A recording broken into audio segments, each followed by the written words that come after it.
Halo semuanya, kenalin namaku Dea Terutami dengan nomor NPM 221601139 dari kelas reguler A.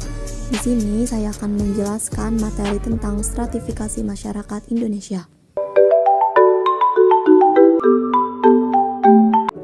Jadi yang pertama yang akan saya jelaskan di sini adalah apa yang dimaksud dengan stratifikasi sosial.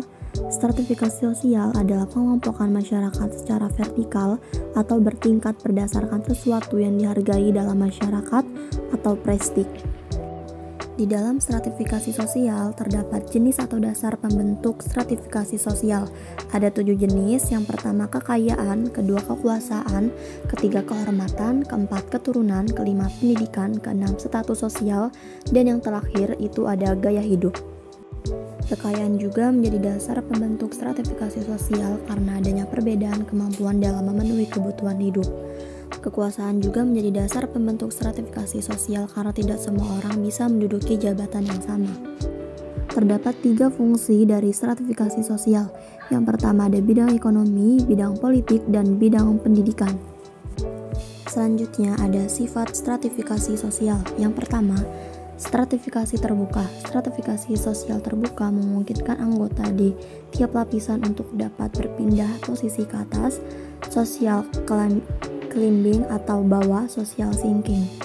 Yang kedua, stratifikasi tertutup. Sistem pelapisan sosial ini cenderung kaku dan membatasi anggotanya untuk menikah dengan orang di luar klan mereka. Ini sebabnya status sosial yang diperoleh hanya bergantung kepada kelahiran. Dan yang terakhir, stratifikasi campuran. Stratifikasi sosial campuran adalah kombinasi antara stratifikasi sosial terbuka dan stratifikasi sosial tertutup. Dampak-dampak dari stratifikasi sosial. Yang pertama, penyalahgunaan kekuasaan yang diwenang oleh pejabat pemerintahan yang dapat merugikan rakyat atau memperburuk citra pemerintah di mata rakyatnya. Yang kedua, kecerdasan siswa di sekolah hanya diukur melalui peringkat akademik, padahal beberapa siswa memiliki kecerdasan di bidang seni, olahraga, sastra, dan lain-lain.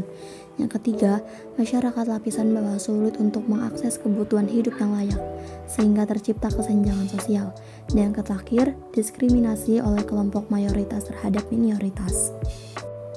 Contoh-contoh di stratifikasi sosial diantaranya, contoh kelompok stratifikasi sosial di Indonesia, kelas sosial tinggi, misalnya pegawai negeri, manajer, dan pengusaha.